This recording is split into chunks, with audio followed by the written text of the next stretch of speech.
And now, Giant Sports Talk Live. Here are your hosts, Eric and Glenn.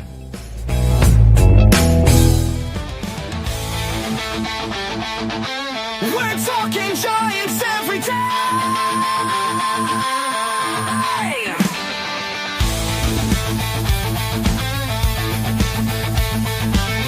From McCovey Cove to the Oracle Park lights, Eric and Glenn keep the fire burning bright, fighting for the glory, no matter what it costs us, breaking down the moments from the wins to the losses.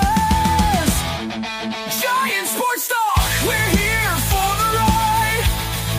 Eric and Glenn with the fan base pride, talking dreams, will they contend? But we'll back the Giants till the very end.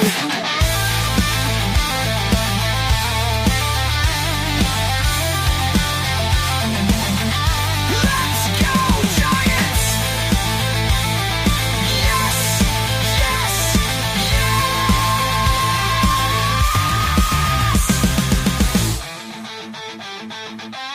Oh! Eric and Glenn breaking it down, all Giants all the time.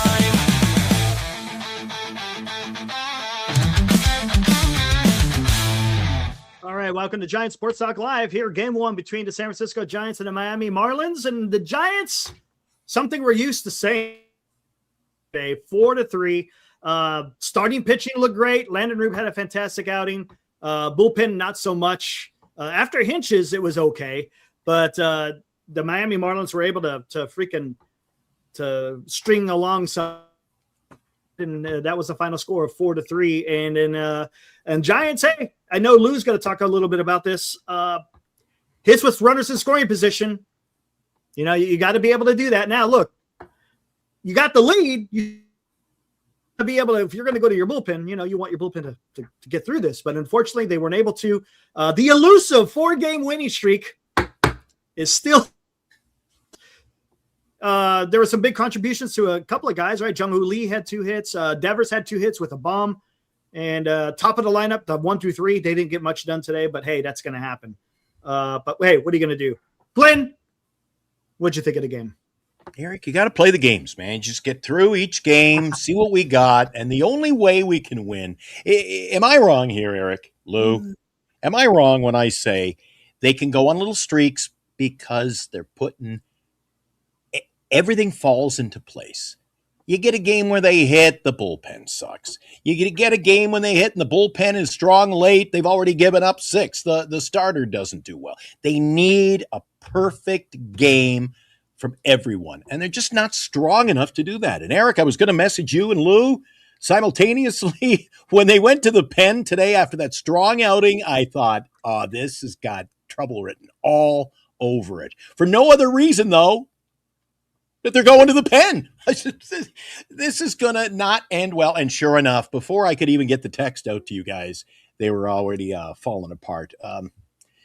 I don't know. It's frustration. It's going to be a long season. We got 80-plus games remaining, Eric. I mean, 80 more shows of this talking about how we're going to get better, and I don't even have any answers. How about you, Lou?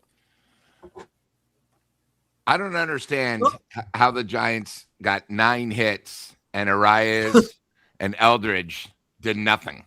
I'm going to say that every time because I now realize Dave Fleming is a complete moron. He said that every half inning. I can't believe the top of the lineup. Dude, they've only been the top of the lineup 3 games before today. He's making it like the whole season. It was almost like I'm surprised he didn't say, oh, my God. Am I not watching Arias and Eldridge? How do they have no hits? That's why, they got 9 hits without him. Dave, shut the hell up. You are now the worst announcer of all time. That's why I listen to the radio. I can't take him anymore. He's such a homer. It was bad enough with him and Hunter. Now they got what's his name, who was the reliever. I mean, it's so bad. They complain about the ABS system. Instead of talking about the positive where you don't need your top 2 guys, look at everybody else. I mean, I've never seen worse in my life. The Giants now have 5 guys. The one thing I want is they got to move on. They got to move on from these guys. They've been here too long, and they're way, way out of control. But let's get to tonight's game. I thought the star of the game wasn't the offense. I thought Roupp pitched a hell of a game, considering everything, considering how bad he is. I think this is now a stat that is sort of unbelievable. Are you guys aware that Roupp has not won since April? I saw that. Hasn't won since April 26th. Realized it, but now And the Giants in his starts are 0-9. Let me repeat that. In his last 9 starts, the Giants as a team are 0-9. Damn right I'm betting against the Giants when he goes 0 for 10. But I thought he pitched great. I thought he really battled, which, I expect from him. He went 6 innings, which I thought was great. But then, like usual, we bought the bullpen. And I think the bad part about the bullpen is the first guy we bought in wrecked it. It wasn't like we had 2 other guys and everything, and it just wasted a really good outing. I think the thing about, Miami, we talked about this, those guys, if you walk them, they're on second. They make you pay. 100%. It's unbelievable. The other thing, too, is about Fleming, and then I'll bring it back to you. Not every ball is a home run. My God, he doesn't even know when the ball – it's like, listen, most good announcers are a little delayed because they want to make sure it goes out. But he's completely lost. I can understand Atlanta where they're way up, but that's why I'm so glad I got my little transistor radio because, I want to listen to the game and stop talking to me like I'm an idiot. But as for the Giants, again, you guys got to remember, they had the bases loaded with nobody out, and then they had runners at first and third with 1 out, and they only scored 1 run. And on the road, that's not a winning formula. They had chances to add on. They did. They just couldn't get the clutch hit. Back to you guys. Yeah, I can picture Lou with his little transistor radio. He mailed in $1.99 and 5 bubblegum wrappers, and he's got this tiny little radio with the tiny little antenna. But I'm on with Radio Shack special. Radio Shack. The great thing about there, you could get a cheap radio, and if you got your little card, you get a free battery every month to run it, and a 9-volt, Lou. Remember that? Those are the days. The free battery club of the month, yeah. But Lou, I agree with you. I've said it before too, that they're hard to listen to. The ball will be 3 inches outside. Oh, that was maybe they should be calling an ABN on that. Whoa! And then when the other pitcher does it, it's like, oh, it wasn't even close. I'm like, they're such homers, I get, and it's just so hard to listen to. But then again, announcers aside, it's just hard to listen to, period. It's hard to listen to. It's like when Marty the other day says, you got to play the games. I said, I've seen these games. I've seen them play. Marty. This isn't exactly Yankees or Dodgers, Blue Jays baseball we're watching. It's just, Eric, it's boring. They never put a full package together, and people will say, well, yeah, but they score a lot of runs and they've won their game. Lou, Eric, we've only won 3 in a row at this point of the season. So we've really not put things together. Right, Eric? Is that incredible, man? I saw JB put that post up there. We're almost halfway through the season, and the longest winning streak that the Giants have put together has been 3. That's tough. I mean, come on. Yeah, you still got another half of baseball, but still, come on, man. We're talking about almost 81 games in the can. Well, we talked about it on our duel show the other night, Eric, and they were bantering around it. We didn't get as many words in as the 2 Muppets up there in the big box. They were going back and forth. It was a great show, though. And Eric, it was brought up during that show that you play the games out, things will get better. What has shown you? Lou, chime in. What are we talking about? What means we're going to get better? What are they showing you that they're going to get better when your three game win streak was on the line? And oh my God, we've only won 3 in a row. They've not shown me that they're getting better, Eric. No, they haven't. Hitting gotten better. It's gotten better since April, of course. It's a better hitting team. The pitching has been. I think that's where we're at. It's the inconsistency. We talk about it all the time. that there's no consistency. And Marty even alluded to it. Yeah, you know what? If you ain't going to have the pitching, it's going to be really tough. But when they get the pitching, I thought they got Yeah. decent pitching today. They had good enough pitching to win a ball game today until they went to the pen. So that's why I say you need a well-rounded game, 9 innings of baseball from everybody, or you can't have the hitting going and the pitching not, the pitching going and the hitting not. They just can't seem to string anything positive together for full 9 innings, Eric. Yeah, for an period for winning streaks, they haven't been able to do that. And when I'm incorporating both because both of them have been pretty damn bad. They have been. Look, Roupp today was great. He's kind of been up and down. McDonald up and down. Malley has been ass. Hauser has been ass. Ray, with the exception of his last start, has been ass. Webb looks like he's now doing better. The mess. Yeah, there that can have some decent innings, but you don't have that. You don't. Hey, Lou. You don't fear. Lou, are you hearing the problems Eric is having there with his mic? I'm dropping Eric, if you can hear us, you're going to have to reboot or something. Let me go reboot. I'll be right back. I don't know where Eric's I don't know. I couldn't follow his train of thought there, but he'll get back to us, and I'm sure he'll start over. Lou, do you agree? The problem is we just can't string anything together when there's something. You know what, Lou, like Eric said, all due respect, the hitting's so much better. Well, why aren't we only 6 games out? It doesn't matter, Eric or Lou. It doesn't matter that one thing is better than the other on any specific day because you can't afford to just have, well, they're hitting better this month. Yeah, but you have a losing record, so who cares if you're hitting better? Exactly. You're 11-17. Okay, so here's the situation in the last month, not this month, last month. And I'm glad you said something about Eric. I was texting you because he was echoing a little bit and he was freezing. I couldn't hear him very well. So I think the biggest problem with the Giants is just consistency. You know, I mean, that's why I wanted to bring up, hey, they got 9 hits tonight, you know, and Lewis and Eldridge didn't do anything. I mean, Eldridge went 0 for 4. I mean, you might as well just send him back to AAA. He didn't come through tonight. I'm kidding. But, you know, it's going to happen. The problem with the Giants in the last month of the season is they've shown signs. But this isn't spring training. You know, this is the major leagues. We're halfway through the season. You know, it's sort of funny. And this is one of the biggest problems. How did Florida, Miami, Florida, how did the Marlins beat us tonight? They put the pressure on the Giants. They did a great bunt where our reliever could not have been any slower to pick it up. Lazy. Then it was so slow. It's like, dude, what is wrong with you? Like, do you not see how fast that guy was? Again, it was a good bunt, but they put the pressure on him. And I think that's the biggest problem with the Giants. They don't put the pressure on the defense. You know, I mean, a couple games at home, they put the bunts down. They tried to create something, but they don't do that every game. You know, I thought tonight too, you know, you got to sometimes, and again, I know Gilbert's been getting on by walks, but there were chances tonight you could have pinch hit to Gilbert in big situations. You got to go for the kill when you can. And I thought tonight, you know, it was just Florida.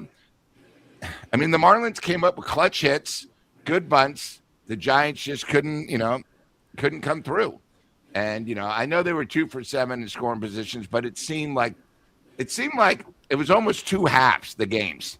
The first half, the Giants won. First 5 innings, they had a chance.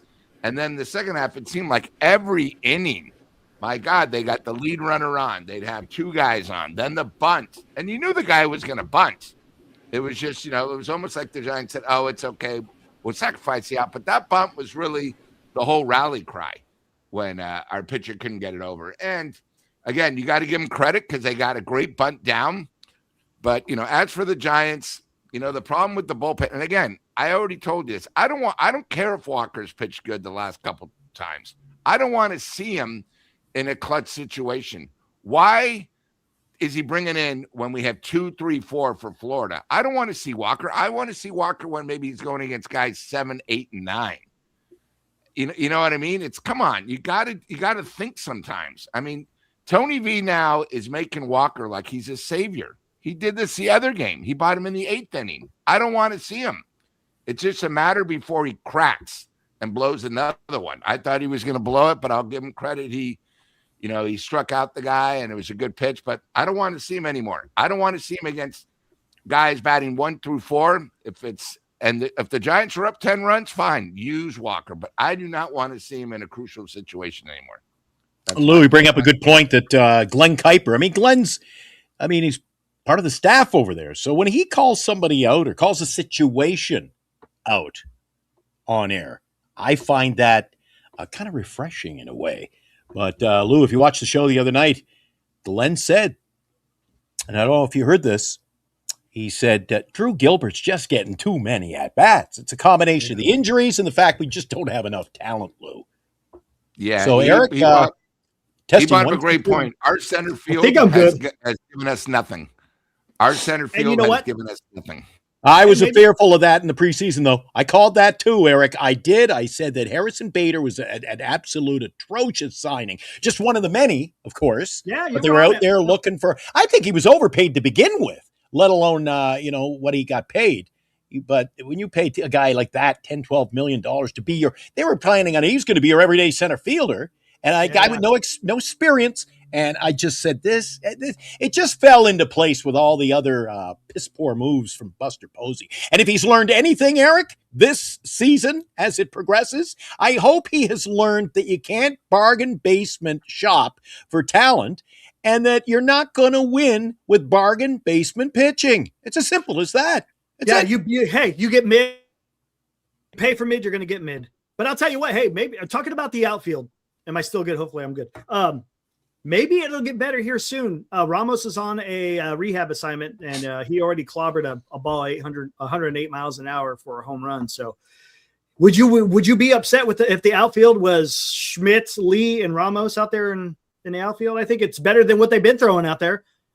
Come on. I'm not opposed to it. I called that with Lou on a show Lou and I did together a couple of weeks ago, and I kind of took him off guard. He's like, I said, move Jung-Hoo Lee to center field and have Schmidt and Ramos and whichever side. I don't care which side, but in fact, if you were going to lay that on the line, I think you're better with Schmidt in left field because I think right field might be a little tricky on him. That's what I was thinking. But then again, Eric, we're talking about an outfield there. Is Schmidt really an everyday outfielder? We're just plugging holes. Right? Hey, right? No, Glenn, you're on to something. I get it. I understand out there. So, that's what I'm saying. You ride with the hot hand until you can't anymore. But it's sure much better. Glenn Kuiper, I've seen enough of Drew Gilbert. That's just me. Maybe it's unfair, but I think I've seen enough. Hey, let's do I think one of the quotes, and I attest, it's everyone who has at some point or another seemed to chime in with this one quote. I think the most fitting quote of the year for the San Francisco Giants, Eric, is what somebody just posted a few minutes ago. You get what you pay for. Yes. Facts. 100%. That should be, Giants baseball, nothing like it. Giants baseball, you get what you pay for. How about that? Dom, I'm on to something here, Dom. Hey, let's take a look at the tail of the table. Keep going.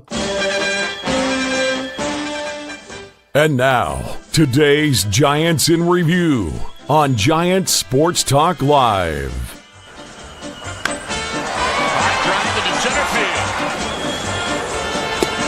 Got him. All right, there you go. The final 4-3 Miami Marlins over the San Francisco Giants. Giants now fall 13 games under 500. Let's see, 3 runs on 9 hits, no errors. Miami 4 runs on 10 hits with no errors. The winner was Gibson. Loser was Hinches. The save was Fairbanks, which was his 10th. All right, lineup, the top 3. Nothing to show for it. You had zeros across the board as far as hits, and Chapman was able to draw a walk. Devers and Lee, both of them had decent games. Lee had a double. Devers had a monster shot to right field. He got hit both, as they say, both cheeks into that one. He hit that one, was it 415 feet or something like that? So it was nice to see. Adames got a hit. Schmidt had 2 hits. So the middle of the lineup, the middle to the end of the lineup, they did the work today. Just wasn't enough. Gilbert had a hit again. It was a nice bunt, and Susak, had a nice hit, and with that RBI, and he almost cleared the bases. Man, he got into one that almost left the yard, but again, it just wasn't enough. They didn't strike out a whole ton. They only struck out 5 times, 2 for 7 with runners in scoring position. again, in a game like this that hurt them, you left 7 on base as well. Roupp, Lou, you hit it. Player of the game was Roupp. 6 innings, 7 hits, only allowed 2 earned, only walked 1, which was nice because he has a tendency to start getting a wild hair, so to speak, and he'll walk a whole bunch of guys. And then he had 7 strikeouts. So he did his job as a starter. Hinches came in for a third of an inning, just couldn't get nothing done. 2 hits, 2 earned, couldn't get nothing done. I think wasn't there a hit by pitch in there somewhere, if I'm not mistaken. Walker did 2/3 of an inning. Again, I was concerned as well with you, Lou, having concerns about Walker, but he came in and did pretty good. I like what he did with his defense, man. That ball got stuck, but he didn't make it obvious because he had to get that second base or that guy on second base over to back to second base, and he kind of played it off because he looked him back and then was able to toss the glove to first base. If the guy on second base didn't know that, he probably would have taken third because there's no way. And then by that time, maybe the guy running to first would have been safe. So, again, that was a smart play by Walker. Dylan Smith came in for a 2/3 of an inning, allowed a hit and a walk, but was able to get out of it. And then Eric Miller was able to finish that inning out. I was scared of when Eric Miller came in, guys. I don't know if you guys were, but Eric Miller exactly isn't a guy that that has been coming in and laying the law, right? I've already given up. So it sucked. Look, you just can't get these winning streaks, man. I mean, I'd be ecstatic if they could go on like a 5-game winning streak. I mean, it would be fun. I mean, it'd feel good. Is it going to change the course of a season? No, it's not. It's just nice to see as a fan, right? Eric, I don't know if it means that much, okay? But I'm just going to throw the spaghetti at the wall and see if this one sticks. Chime in. Lou brought up a thing in his opening monologue. He said, listening to the announcers calling the game, talking about, they were stunned at the top. This top of the lineup. I mean, like, hold on. Let me get my scorecard. What top of the lineup? Oh, who do we got at the top of the lineup today? Oh, yeah, it's him, and him. How can you have a consistent ball club when you can't even put together a consistent lineup? Chapman gets hot, then they got to move him. I'll tell you what, Eric. Yeah. 3 weeks from now, he'll be batting 7th. They keep playing with. Yeah. It's almost like Little League. Well, you did really good, little Johnny, so we're going to let you bat leadoff. Or you were the first one at the ballpark today, so you could bat cleanup. Or what? Where do you want to bat in the lineup? Stop this. Put together the lineup and leave it be. They're chasing. And when you chase, you go in circles like Wilmer and my other little pussycat here. When they chase their tail, Eric, what do? They go round and round and round. Well, that's what the Giants are doing. They're chasing wins, chasing their tail, and they don't get anywhere, Eric. And then Lou, Lou's been talking about that now. That's frustrating, isn't it, Lou? When you don't know, and it's got to be, if it's frustrating for us guys, it's got to be frustrating for the players who go to the ballpark. And I've said that for years, going back to my buddy Flores there. When you go to the ballpark and you don't know your value to the team, if I'm even playing, and if I am, where am I batting? Jung-Hoo Lee goes to the ballpark already. He goes, you made a mistake. You flipped the rosters backwards. They got me batting like 8th. What are you talking about? And now he's back, he's up the top, he's down the bottom, and there's no consistency, Eric. That's why there's no consistency off the field and no consistency on the field. Interesting. Yeah, Lou, you've talked about that before, about consistency. What do you got to say about that? I still can't believe Arias and Eldridge did nothing tonight. 0 for 9. Something's wrong. Can we push stop and rewind? Yes, Mr. Fleming. I think the biggest problem is, and we use this a lot, they just haven't played a complete game. And when they do, they have, it seemed like just a couple of weeks ago, they scored 18 and 20 runs. But then the next game they come back, and I think only one time they scored 12, but they barely won. There's just no consistency. And I don't know why, but I think I'm getting bored watching, because it's the same crap every day. It's the same thing. They win, they lose, because, they just won 3 in a row. So they'll probably come back and lose 3 in a row. And it's inconsistent top and bottom, the lineup. Because every day when we come in, there's something we're upset about. We're upset that, our bullpen or our starters only went 4, or there's just too many adverbs that you could say. And it's gotten to the point now where, I almost get more excited when they lose, so we have more to talk about than when they win, because it happens so rarely, and I just think right now, if you look at the records, we're still ahead of Colorado. But Eric, you keep bringing up the point, before we get better, we got to hit rock bottom. If Colorado overtakes us and we're the worst in the National League, is that rock bottom? It's there. It's close.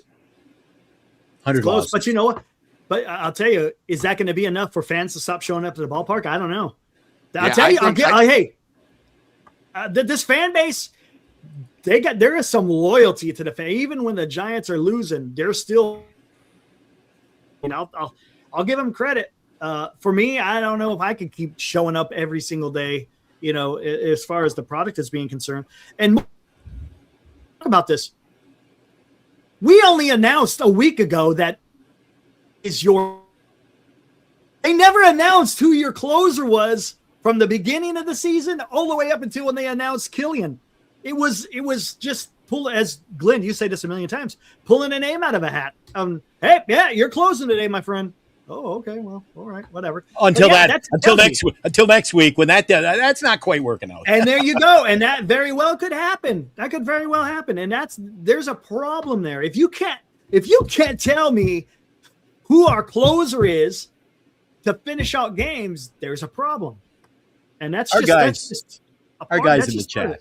Our guys in the chat. You got to give them credit. I love this. This is a great question. A traveling circus would be more organized than this. Well, at least the elephants know their role, Eric. The elephants know their role.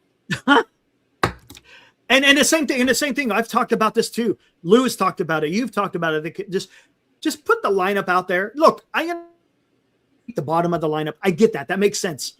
And then as the game progresses and you got to do you got to pinch hit or defensive substitutions, that makes sense. But to start the game and to go through 6 to 7 innings, it should be the same at least 1 through 5, ideally 1 through 6, right? I mean, come on. But as you said, as a guy gets hot, they move him up. As they get done, and they move him. Look at Chapman. He has led off. He's been all over the lineup. I think he's bat everywhere in the lineup, but 8th and 9th. I don't think he's hit 8th or 9th. But he's been 1 through 7 all throughout the season, and it's changed. And come on, just keep.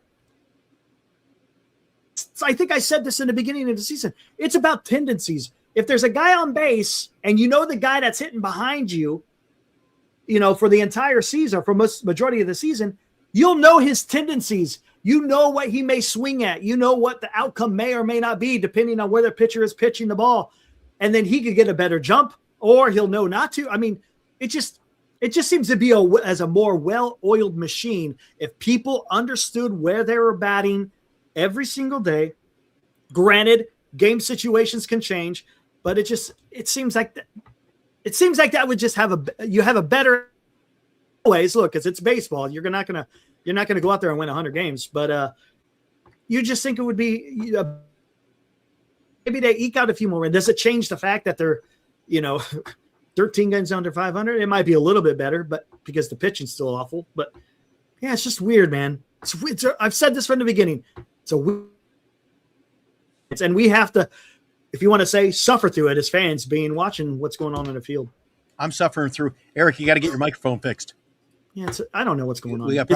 Eric says, and that's how I feel. I'm like, whoa, what did I miss? So yeah, it's the internet. I don't know why the internet's acting this way. Having a little problem there with the internet tonight, but I'm gonna keep messing with this. I don't know about Giants fans, Eric. I do not have to watch the Giants game. I don't have to. And when I'm in the Bay, which is more often than not in the summer, I don't know, there's a lot of other things to do in a cultural city like San Francisco than I must. Like the other night when they said, "Oh, you got to go watch, our ace pitcher." I'm like, he's not selling tickets. Nobody's lining up at 4:00 to get their tickets for Logan Webb. Bad baseball still better than no baseball. I don't have to watch baseball. If they sit out next year, it'll be over money, right, Eric? So, you know what? Sit out. There are a lot of other. I'll be watching the Golden State Valkyries immediately after this, or I can go to supper in Daly City, or I can go to a hell of a lot of concerts like my buddy Lou there and I do during the summer. There's lots to do. So, and I think Giants fans and the organization, Eric, have taken Field of Dreams a little too literally. Just because you build it doesn't mean you have to go. Correct. If you build it, they will come. I think they were alluding to how about build a winning ball club and then they'll go. But fans keep going to the ballpark. And I mean, hey, maybe they'd enjoy the circus as well because there's a lot of shit in both. Yeah. Yeah. All I know is after this next homestand where they play the A's and the Braves, they have nobody where people are going to go to the ballpark. That's why they're having giveaways, Pokemon. They're thinking outside the box. We got to have a Pokemon on a Thursday. It's not a Friday or a Saturday. Hey, guys, we got to have another fireworks show. We got to do a drone thing because they realize the customers are getting a little upset at the product. And again, no one's going to come on a Friday night to watch the Detroit Tigers without Scooble. Okay? No one. Unless you're from Detroit living out here on the West Coast. And, as you know, everyone always says it's a great ballpark. When I go on Tuesdays and Wednesdays, maybe people don't realize, but I could have swore the ocean is literally 20 yards away. It gets pretty cold there. And when they play the Nationals or they play someone, the American League champion Toronto Blue Jays, there's going to be nobody there on Tuesday and Wednesday. And they're not going for the ballpark. If they're 20 below 500, people would rather watch the 49ers preseason that mean nothing than go to Oracle Park and watch the Giants. And that's I'd rather go to see them play the Colorado Rockies, to be honest with you, Eric. Colorado or Chicago, because then I think I might see a competitive ball game. I want to see if they can compete with those teams because they certainly haven't been competing against anybody else they've been playing. And Eric and Lou, especially Lou, you and I seem to chime in quite a bit during the preseason about that month of April, the first month, that was the toughest month. Eric, I think they were a game below 5. They played 500 baseball in April. Oh, it was worse. And that was the tough schedule. That was worse. So how the hell do we end up where we are now? Yeah, it's just bad baseball. End of story. Bad baseball. Thank you. Look, combination. Beginning of the season, it was all about the hitting, not hitting. And the pitching was doing okay. And then from May till now has been the pitching. The pitching has been absolutely just atrocious. Absolutely atrocious. All right, here, let's get into it. We got a super chat. TDB, our good friend. He's a doctor. We accept all fan bases here at Giant Sports Talk Live. Why would any free agent want to play for this joke of a franchise? Woo-wee. Money. It's flashing. Stay away from it. It's been that way for a while. Money. It's what it comes down to. It's all about money, honestly. We've been guilty of saying that nobody, and I said it the other night on the Dual Show. Listen. Thanks, TBD. There's been a lot of people around baseball and our chat and the Giants fans who say, nobody will sign here. Nobody wants to play here. Well, they got Adames. They got Chapman to sign here. Why? You pay them. You overpay. They'll play here. Guys will play. And then we brought up on the show, it was more so Kuiper. Glenn was talking about, will a guy go here? Will a guy? I said, you know what? I don't care if I'm making $600 million or $300 million. You pay me $300 and I know I'm going to be one happy camper. Why not take the $300, be happy, then get up and go to work? I told you about my job in Fredericton. Yeah. They almost doubled my salary, like $60,000 raise. God, I hated every day of it, Eric. I hated it. So, I mean, and they weren't paying me $300 million. I can attest to that, Eric. So, I don't know. Is money the be-all and end-all? But no, guys not will always go where the cash is. They always do. Yeah.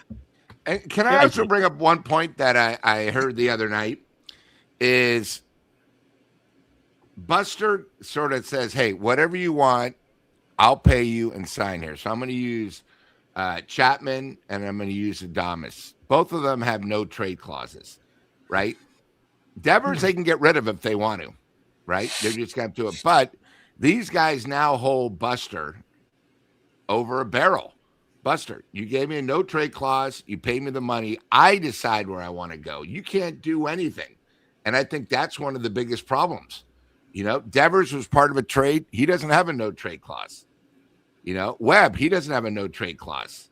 That's why that no trade clause is so big. Those guys can hold the whole franchise. Why would they go? Look, I mean, why would Adames, even though he was the Willie Mack Award, that shows you how crappy that award has become. Okay. If you remember last year, he hit 30 homers. The guy batted, 238? It wasn't like he was a real stud. He was the best of what we had, which was a bad team. But, when they do that no trade clause, and Eric keeps telling you this, they tell Buster, I'll decide. But you know what? I'm making They got the leverage. 39,000 here. I got my family. I have no reason to leave. And also, why would I help you guys? This is my big contract. I'm happy where I'm at. I don't need to leave. Thanks. Lou, little prick Lou there, stealing my thunder. I was going to say the same thing, Eric. I was going to say, if you're in the line of work and if I hire Eric Romo, I'm not going to give you a contract, first of all. You're going to come to work for me. And if you don't want the job, I'll find somebody else. But if you're working for me under contract, I'm not going to have a contract where you, the employee, have leverage over me, will hold me, the employer, hostage. Yeah. I'd really like to go into cocktail dinners. I really want to get rid of that. Eric sucks. Yeah, but I can't get rid of him. So, dude, they're being held. Who was the first player? Do you guys know who I might have to check my chat GPT here. Who was the first player who came up with this idea of no trade? That's a good question. I'm not sure.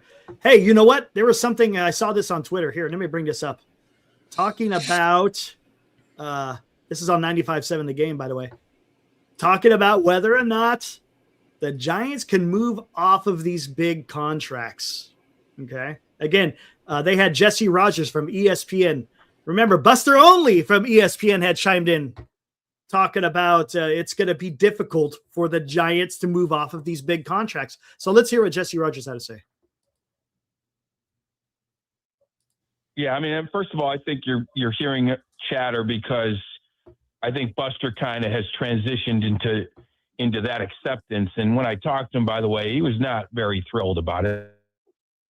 We're ready to sell Hitty. He was not in a great mood in discussing going to have to pivot to a sales job. But I don't think it's the overhaul maybe some people have put out there. To be honest, I don't think those huge contracts are going to get moved. No, I could be wrong.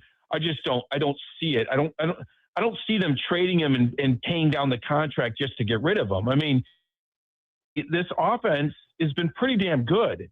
And you have two really pending free agents in the starting rotation, Tyler Mahle and Robbie Ray. Okay, that makes sense. Not a sell unless you do move one of those big contracts. To me, it's a story of two different kinds of Giants teams here. I will tell you this. I'll say something positive. Start the season now with Eldridge here, with Chapman and some of the other guys performing the way they are, with Vitello a couple months under his belt, with a healthy Logan Webb. Things could be different. They are playing better. Now, you can't restart the season, but I do think that if this continues, they're not necessarily going to just, add on. Look at it and say, hey, we're not as bad as we thought. Yeah, we're going to move Robbie Ray. We'll test the waters on Luis Ariz. He's another one, free agent, or maybe a bigger contract. But I don't see the overhaul that maybe has been put out there a little bit. It's kind of a normal, trade depending free agent sort of deal, I think. And there's only a few. There you go. Jesse Rogers, ESPN on 95.7 The Game. Again, it's a national sports writer. Take it for what it's worth. We don't know what the Giants are going to do. We really don't know, but there you go. Oh, you're muted. You're muted, Glenn. You're muted, Glenn. It's not often I do that. I got the fan going here. It's so hot again today, so apologize. No worries. He obviously doesn't. He might be national, Eric. He obviously doesn't see the Giants because I question, and I go back to that comment. Somebody brought up the stat in the chat. Well, the hitting's so great now. Yeah, well, then why haven't we hit single digits below 500? We're not, it doesn't matter. Well, the hitting's better. Well, we're not playing any better baseball. We're no better now than we were. I'm sorry, but if we're so good now, Eric, are we piecing our way toward 500? Not even doing that. We win. You can't even get to 500. I called it snakes and ladders the other day. We were going up and shh. We call it in Canada, you call it a shit rope. The rope's covered in shit, and you get up, and what do? You always slide back down, Eric. Yeah, I hear you. And And I've said this a million times. You're going to go as far as your pitching goes. And yes, there's going to be times when the offense doesn't come through when we want them to, but they are hitting better. I mean, we all can agree they're hitting better, but is it enough to get out of this hole that they've dug themselves? I don't think it has. And I'll tell you what, man, I'm telling you, brace for it. Brace for it. For those of you who think, the Giants may be moving off these big contracts, it may not happen. Right. I mean, I know a lot of people talking, Chapman has been the big talk. He might be the most quote unquote vulnerable to be able to move off the big contracts. But as Jesse Rogers is saying, and the big bugaboo is, you got to pay down the contract. Do you see the Giants ownership paying down $75, $100 million on any of these contracts? If they did, I would expect them then to make their move and say, "Listen, Buster, if we're gonna give the money away, then you're going away. I'm not gonna let you mismanage my assets." Hey, I can't disagree with that, because who was it that got him in this predicament? Yep. Can I say two things? Go for it. For people in the chat that have been with us during the offseason, I'm pretty sure it might have been Glenn said, well, expect if the Giants to have a good season, expect a lot of 12-10, 15 to 12 games, because he knew the bullpen was a disaster. Mm-hmm. And at least we knew we had the starting pitching, but we knew the bullpen was a disaster. Thank you. And no problem. I'm also glad there's at least 85 more games, because say the season ends now, the worst thing, and of course, a lot of the chat and the fans would say, God, but we're so close. We're hitting. So let's just keep our offense and just try to get pitching. I don't want to see these guys again. Okay? I've already seen enough of this for 2 and 3 years. Okay? I want it to get worse so we get rid of some of these guys. Because say the Giants wind up 10 under, and all we hear is, Eldridge has a breakout year. Arias does this. Chapman bats. We're going to be stuck with them again. And we're in the same bleeping hole we're in now. Okay? I just want it to get worse, because I don't think, if you look at our offense right now, nobody scares you. Devers maybe in the batting box scares you, but nobody scares you. We talk about the lineup. You got to remember, Chapman was leading off when he got hot. He's been hot. He had a couple flavors of the week, but he'll come back to reality. Except look on the back of the card. I remember, I think it was on Monday after he got 11 RBIs in that one game, and it was unbelievable. Some guy said, Lou, you're not going to believe this, but Chapman's on a way possible 100 RBIs. I went like, are you out of your mind? You're out of your mind. They don't play the Cubs anymore, so he's not going to get, a couple gifts like that. We got to realize, just because we're hitting now, it's who's hitting. We've been very lucky with Casey, hasn't gotten injured yet, knock on wood. We're lucky Arias hasn't got injured. We're lucky Eldridge. It's a long season. And if you think our pitching's bad now, it's only June 19th, okay? It seems like our bullpen pitches every single night, except for Webb's 3 starts and Ray the other day. Can you guys, and maybe tonight, do you remember anyone except maybe I think McDonald early in the season? Yeah, that won was a complete McDonald game or went 8? Yeah. You know what I mean? So it's been Webb and McDonald.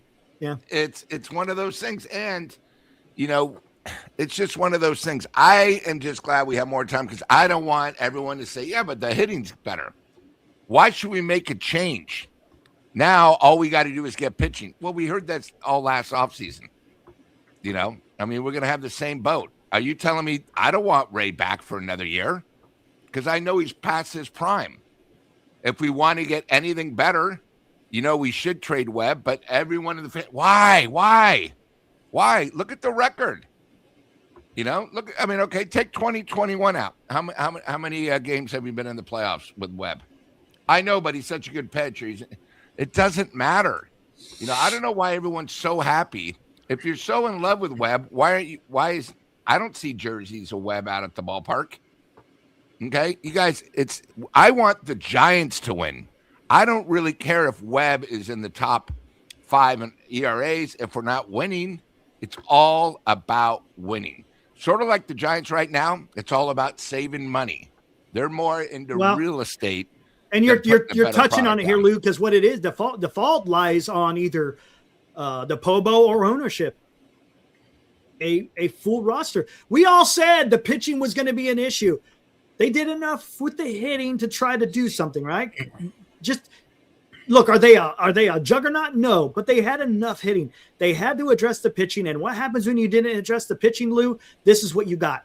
You were back down to the point of where you can only rely on two guys in the rotation, and then an entirely ineffective, but the bullpen. There's no guy in that freaking bullpen that I have true conviction of when it's a close, when you're up by 1 or 2 runs, to where I feel good that the outcome is going to be in our favor. I am always going, what's going to happen? And you cannot go into a season that way, not having a bona fide closer and not having a couple of freaking high leverage guys.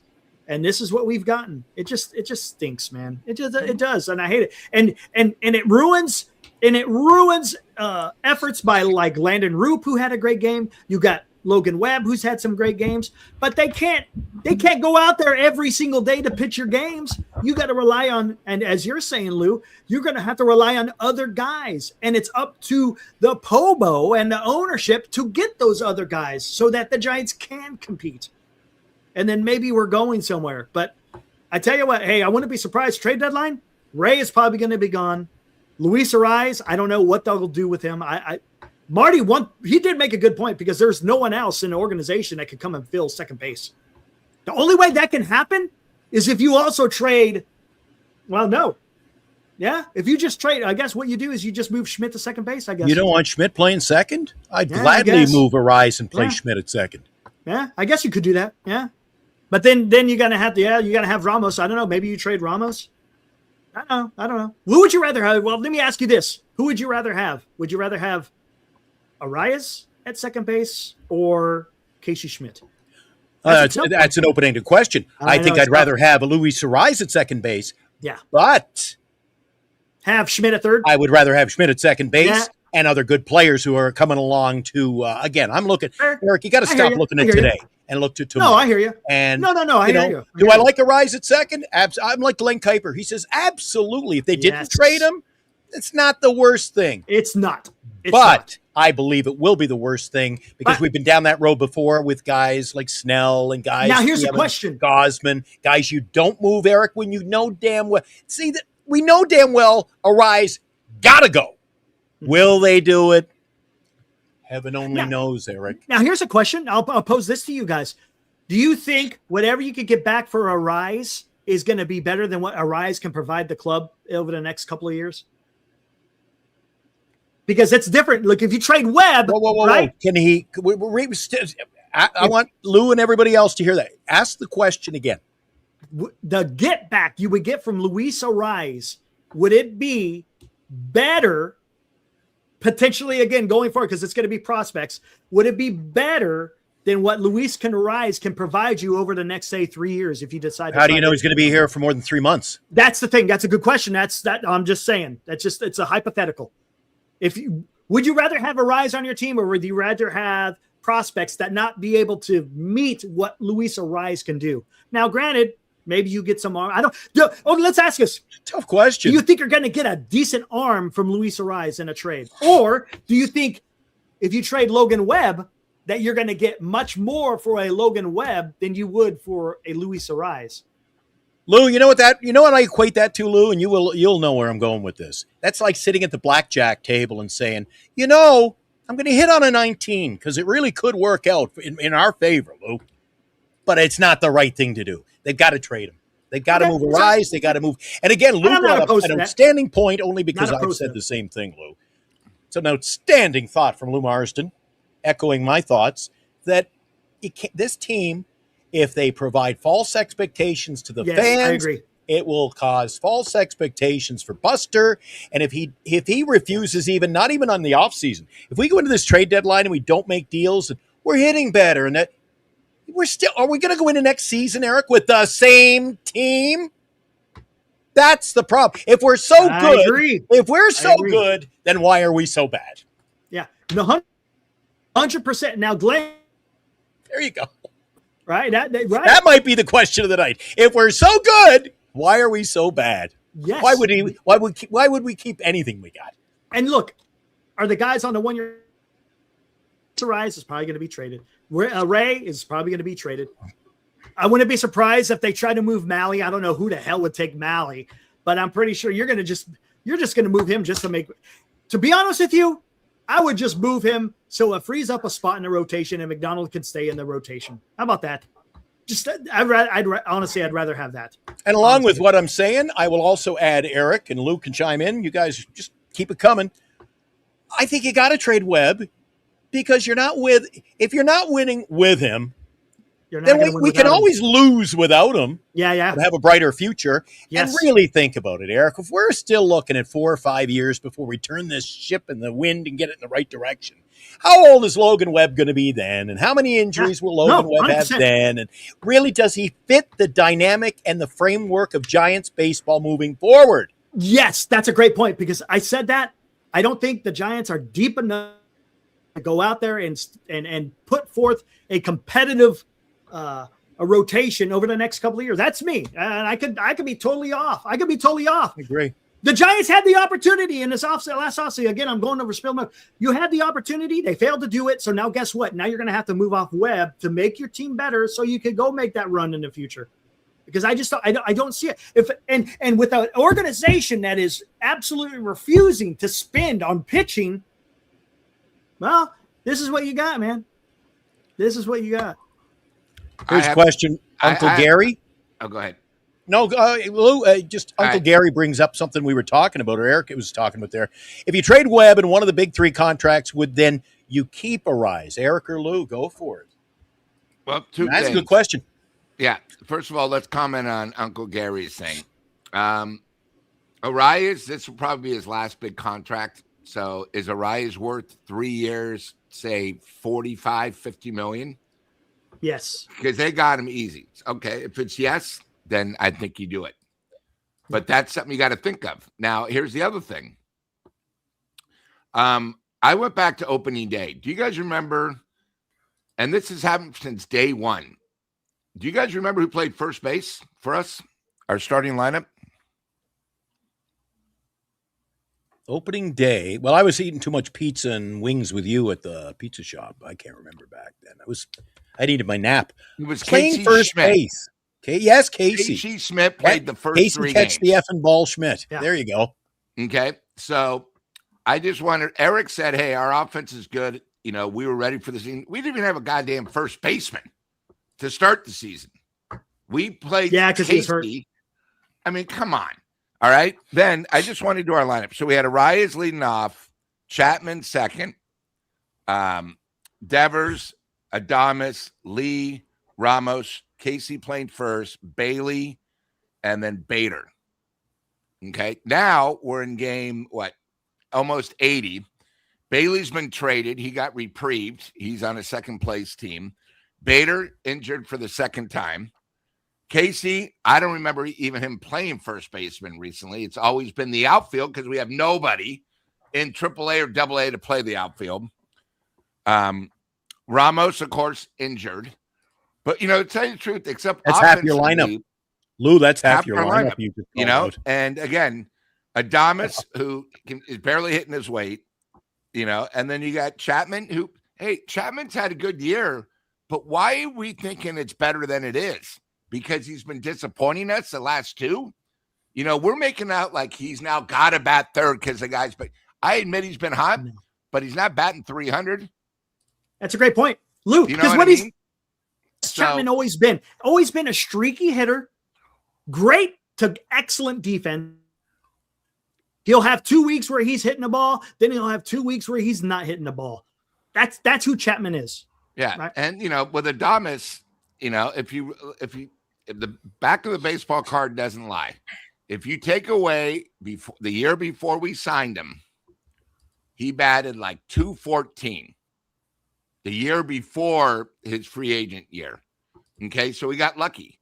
And of course, the Giants And I don't know if anybody else wanted him. We don't know, but they went in early to get him. All right.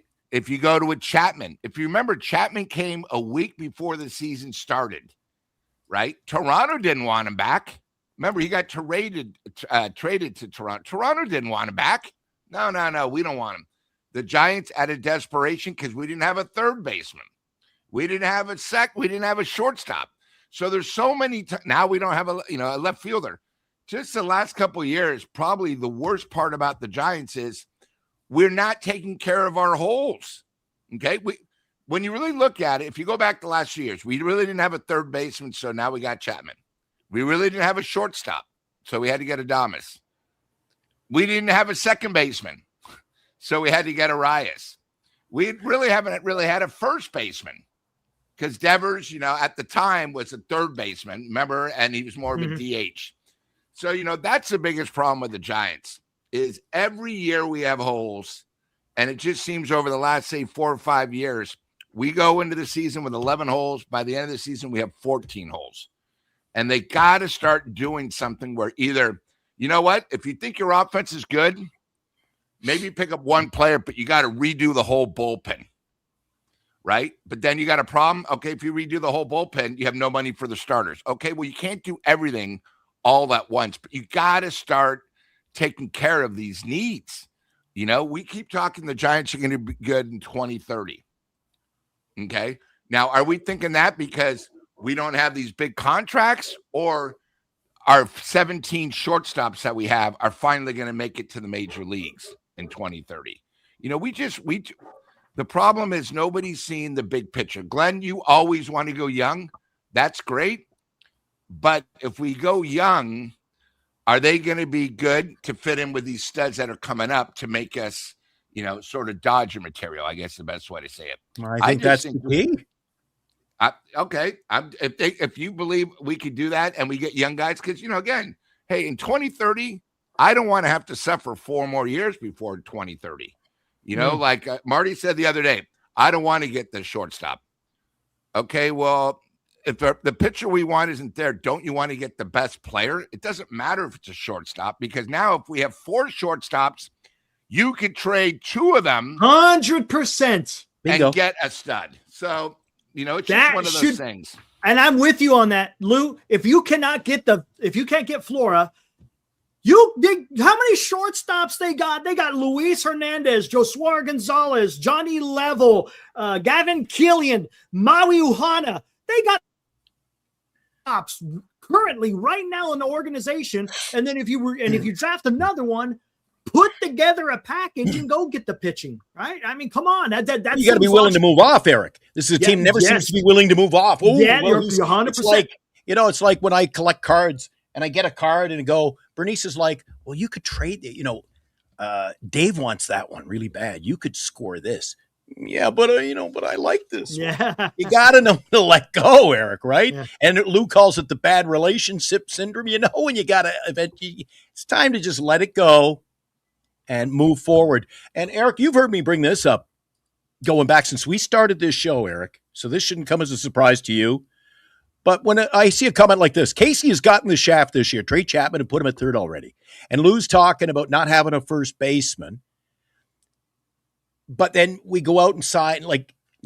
Problem is now we've got Schmidt, we've got Eldridge, we got Devers. They never seem to look at the big picture, Eric. And you've seen them in the chat. Oh, this catcher just came up. I go, do we need a 6th catcher? Start focusing on the places that need to be focused on, not haphazardly going out to sign the front of the baseball card, as I like to call it. Do we need 7? Well, we'll be better when we sign that 7th third baseman. We can't handle trying to get 2 in there right now. So I got a problem with just the haphazard nature of just signing players. And to Lou's point, I'll tell you what, Lou, I've got Lou watching the WNBA now, which is he watched 1 game, so I'm all in on that now. But the NBA draft, I was in Hawaii when the NBA draft was on this year. Lou, the number 1, I said, what the hell's going on? The number 1 player available. Dallas passed on her. They didn't pick her. Minnesota did, and now that rookie is getting 30-some points a game and is just running ragged on the floor. And you talk to the Minnesota Lynx have the number one coach, and she just says, we just drafted the best player available, and she fell into our lap. I don't know what they were doing, but we'll take her. Right. You got to pick the best talent, not just, I say it's go out and get that pitcher. Okay, you need pitching, Eric. There's a prime example. You need pitching. Get me the best pitcher available. Yeah, look ahead. The last topic I want to hit on. Let's go to our ad. But I want to pose this to both you and Lou, and also the chat.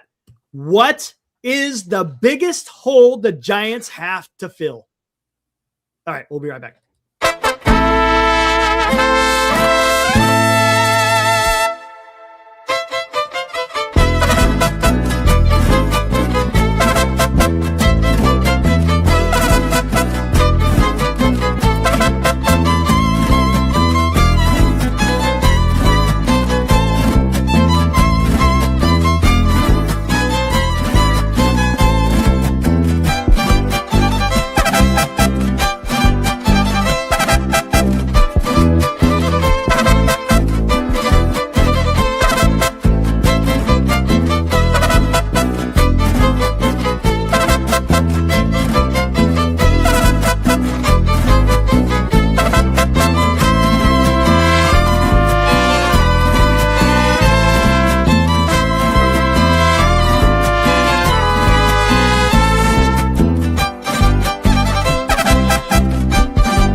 There's our proud sponsors, Tommy's Mexican Restaurant. By the way, they are covering the World Cup over there at Tommy's Mexican. And real quick, how about that? Team USA won again 2-0, as they like to say, on the pitch against who the hell did they play again? Australia.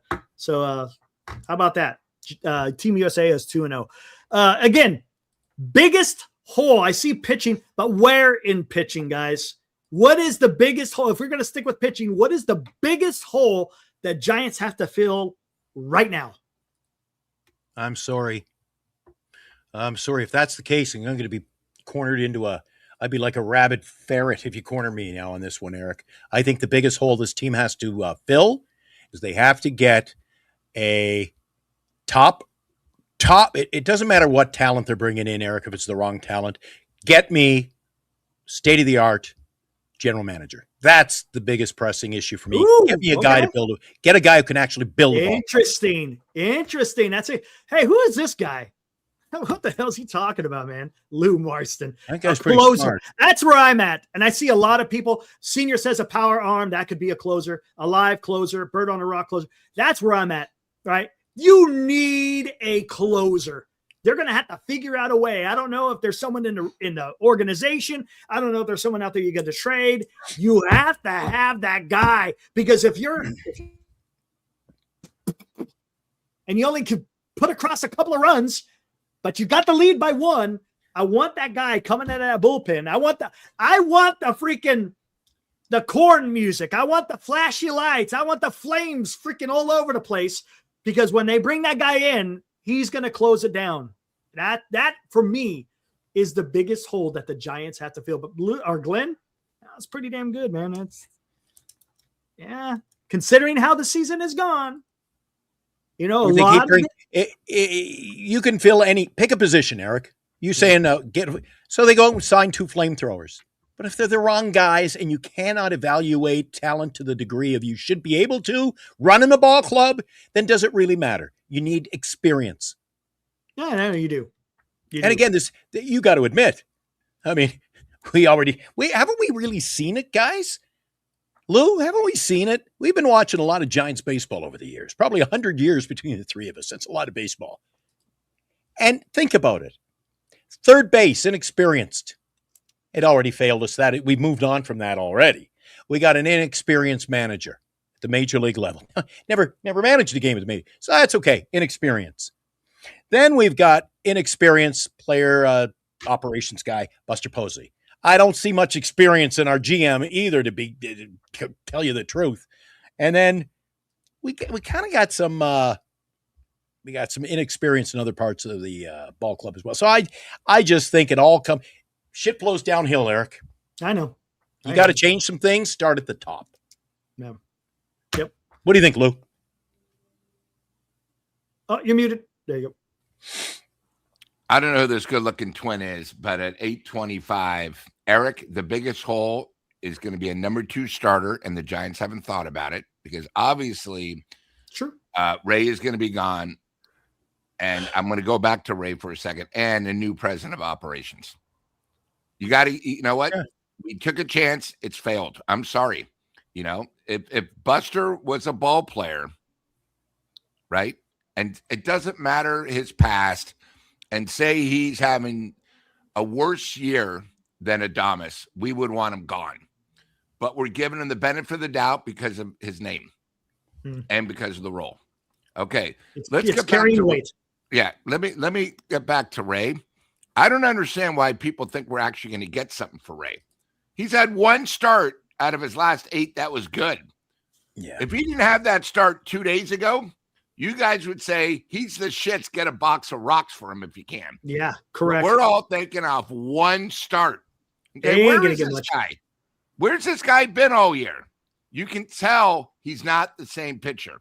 So you got to see, unless the team maybe loses a starter who maybe has to go under Tommy John, we're not really going to get much. Yes, you have a lefty, but is he playoff worthy? Has he been in the playoffs? Is he going to be the difference? Again, I've been saying this for the last month, and unless there's injuries, which are going to happen, and I think the Giants have been sort of blessed where they haven't had a real major injury, that's the only way we're going to get somebody, because desperate times calls for desperate measures. And I would say this, and then I'll bring it back to you guys. You guys think we're going to get something for Ray? Are you guys aware, even though he's had 3 bad starts off his injury, don't you think Scooble is going to demand more? Don't you think Eric's favorite pitcher, who the Giants never want to get, Sandy, is going to get a lot more? There is so many more pitchers right now that people would give 5, 6 prospects more. Ray is so down on the list. I thought one person said for us to get anything with the Rays, we're probably going to have to throw somebody else in, you know? And then the other thing is, do the Giants have the balls to actually trade someone like Lee, who makes more money for the franchise than any other player? So I wouldn't mind for a baseball move. Lee would be a fantastic, but the problem is there's no way they're doing it. They've invested because you're trying to get into that Korean market. You had that goodwill tour, and then you trade off of them. You're shooting yourself in the foot even more so. You call it a good baseball move, Eric. Mm-hmm. I think that would be a horrific. What more do you want from? What more do you want from? What are we going to get for Jung-Hoo Lee that we're not getting now? You want to trade one of our best players to get better? No, for the future. No, you've got some leverage. You got years remaining. But here's the problem. Lou, or Glenn. I'm sorry. He's going to opt out. And if he's going to opt out next year, let's say, again, if there's baseball, if he opts out, well, guess what? He's gone anyways, and you get nothing for him. You see what I'm saying? It's the Giants are in a bugaboo because when you give them these player options, if they suck, they're sticking with you. If they're great, they like them, why don't they sign them now? Same with Eldridge. People are already talking about, why are they not just extending Eldridge now? You know what? You think he's your face of the future? Then sign the guy. I would not be. And the thing with Lee, now that he's producing, he could say, I don't want to go to the Giants. And they can get a bidding war where he'll sign another 3-year contract and make at least another 25, 30 more million on what he's getting with the Giants. And what I would do with Arise too, Eric, and again, this is just from running. I always look at it from the other standpoint because I have my own businesses. All right? Deal with it. If I'm talking to Arise, the Giants have got to look long-term and just short-term as well, but the future of the ball club. You go to Arise now. We'll extend you now. You want to play here? Here's what we'll pay you. Here's the years. And if he opts out for free agency, I say don't let the door hit you on the way out. It gave you your shot. If you get more, good, all good to you. But we're going to move on. But here's what we'll give you. We're happy with your production. This is more than fair. Give him an amount that you feel is more than fair. Because, again, you got to overpay, Eric. Yeah, I'm willing to overpay to keep a guy like Arise. You got to. Well, yeah, he's got the stick, man. But I don't. you don't let him play free agency and then he resigns. I go, right. Dude, I gave you your shot. Right. And I'd be doing it now before the trade deadline, and that answers our questions. There you go. Yeah, but I with like the that. 3 big contracts and Lee's contract, do you want to give another big contract? Because he's going to. Hey, damn, man. I don't know. Like Glenn Kuiper. Million. Glenn Kuiper brought up a great point on that show the other day. I'm throwing things, I'm waving things now, I'm getting animated, Eric. They brought up a damn good point on the show the other day. A guy like Luis Arise, he's going to hit till he's 45 years old, Eric. Yeah, Marty said that. Yeah. Exactly. That's one thing I will agree with Marty. Yeah, he's not just a ball player. He's a professional hitter. Exactly. 100%. You can afford to pay a professional hitter. My good friend Gary, I seen him in there. He said he could wake up, get out of bed, and get a hit. I mean, that's just who Luis Arise is. Now, the problem with Jung-Hoo Lee, he's got Scott Boras as an agent. And that's it's hard. I mean, I'm surprised they got an extension out of Chapman because he has Boras as an agent. But they overpaid for him so much. I mean, he wasn't going to get 150 in 6 years from somebody else. He just a guy like Jung-Hoo Lee he's such a slap hitter, and he may hit. And I called it, but he's hitting that 300 mark, Eric. Yeah. But is it pretty? Is it sexy? It's just he gets the Dude, job. I tell you what, if you watch baseball, done, but I think if he goes somewhere else, dude, if he gets big money with a big team, I think there's going to be pressure on him. Yes. You know what the pressure is going to be? You got to hit the ball out of the ballpark. No, come on. Because he's honestly, if you think about it, Jung-Hoo Lee and Luis Arise, they fit Oracle Park like a glove because the way the ballpark is designed. Now on the road, it's still going to play because you're still going to hit those gappers. But the reason why more so in Oracle, you're not trying to clobber. You're just trying to make good contact, good solid contact, put the ball in play, and then start running. And we saw, if you notice, Jung-Hoo Lee, he's starting to steal more bases now. So, I mean, maybe it's going to we'll see whatever. He's trying to increase his own value there. Eric, here's a question. Boy, I like that by Liam. Every time we think we're going to get out of here, go with that one. And then we got one in the chat I want you to address. Said, did you see the Pirates are opening to trade the 34th pick? Should the Giants trade for him? Yes, because that's not going to cost. Which I would trade to get that 34th pick. Why not? Why not? You get, it's another damn draft pick that's a little bit better than freaking, I think is the 34th pick. That's in the second round. That's high 6. Yeah. That's like the 4th pick of the second round, if I'm not mistaken. So yeah. But why would the Pirates do that? And you're going to lose Skeen, so they're going to trade with more young. They're another team like the Giants who are continuing to build for the future. Why would you get rid of the 34th pick? I don't know why they would. I don't know. There was a question either one of you can chime in on. I thought this was a good question.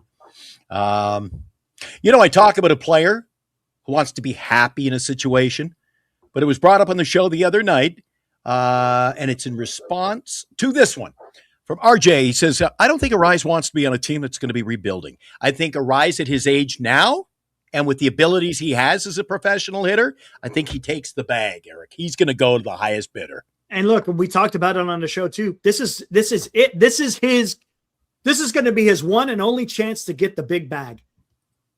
And he's going to want it, right? Come on. That's it. So I don't think, I don't think it's about not wanting to be on the Giants. For him now, it's about money, maybe. Right? I don't think he didn't.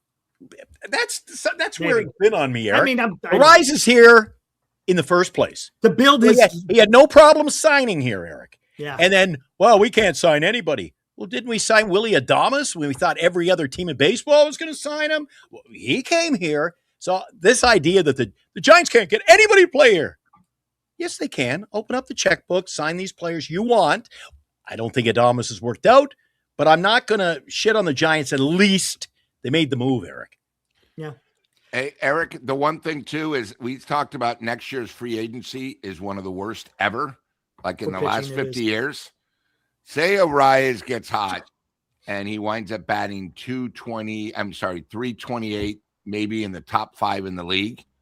Why wouldn't you want to be the best hitter in baseball and be a free agent when there's nobody else? So it's a good point. I just wanted to bring that and up. Maybe that's something his agent's going to be telling him. All right.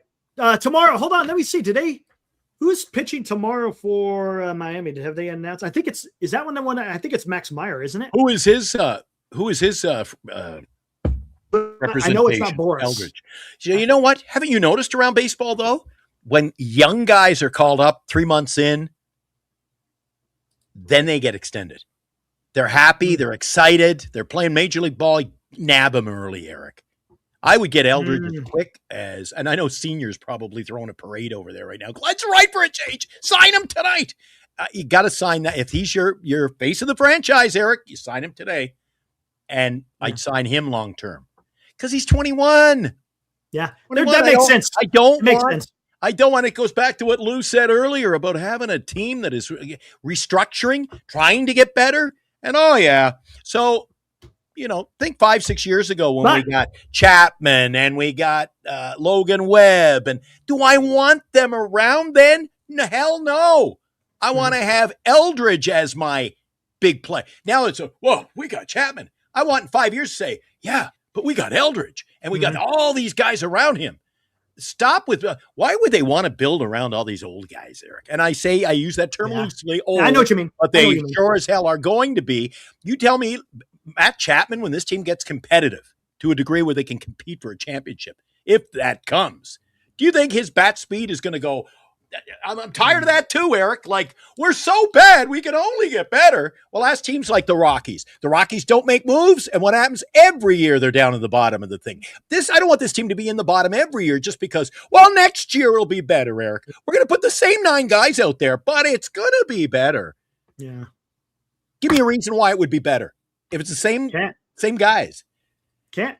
Or, we got rid of these 3, but we went bargain basement rummaging again, and look what we got. This team will never get better until, Eric, they got to play pro ball on the field. It starts off the field. No, you're a good point.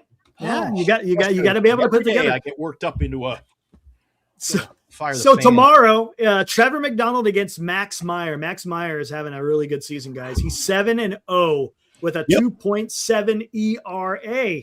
Hello. And he's tied 12th for strikeouts. So he's a strikeout pitcher.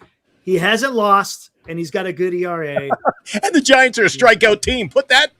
Yeah. Well, they fixed that. They fixed the strikeouts. Now they'll have their moments. But you put them up against a strikeout pitcher who's 7-0. Yeah. Lou, I'll meet you at the ticket window. I'm cashing in tomorrow when I cash that one in. So tomorrow isn't going to be easy. What time is that game anyways? Hold on. Let me see. Is it going to be an afternoon or early? Yeah, 1:10. 1:10. 1:10 start on a Saturday afternoon. Again, it's going to be Trevor McDonald versus Max Meyer. Bird on the rock. Let's start cheating. You don't know what you're going to get from McDonald either. Really, you don't. All right, let's get the hell out of here, guys. Guys, enjoy your rest of your Friday night. Hey, it's still early, so go out there, have fun, be safe. Good job, Lou. Getting close to the 4th of July. So, guys, we'll see you tomorrow afternoon. Good job, Eric. Guys, thank you. Good job. Good job, Lou. Good job, Glenn. And we will be back tomorrow afternoon. See you, boys. See ya.